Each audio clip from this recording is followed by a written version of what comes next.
माझं शिक्षण खूप स्ट्रगलमधून झालेलं आहे. पण ज्यावेळेस माझं लग्न झालं, आईची पण इच्छा होती मी शिक्षिकाच व्हावं, माझी पण इच्छा होती मी शिक्षिकाच व्हावं.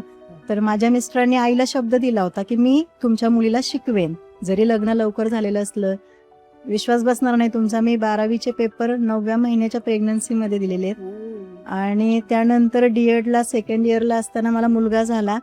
त्याच्या पायाचे प्रॉब्लेम होते, दोन्ही पाय त्याचे, त्याला क्लबफिट नावाचा आजार होता, दोन्ही पाय आतमध्ये वळलेले होते. ते करत असतानाच मिस्टरांना हार्ट अटॅक आला. तरी देखील मी D.Ed पूर्ण केलं, थांबले नाही. त्यावेळेस मी कॉलेजमध्ये सेकंड होते, 12वीला मी कॉलेजमध्ये फर्स्ट होते.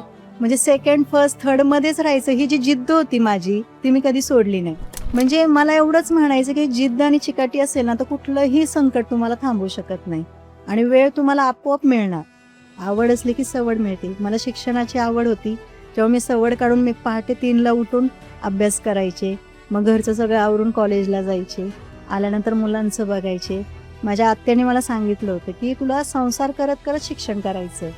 त्याच्यामुळे असं काही वेगळं नव्हतं की आधी शिक्षण करून घ्या मग मुलं होतील वगैरे, असं काही नाही.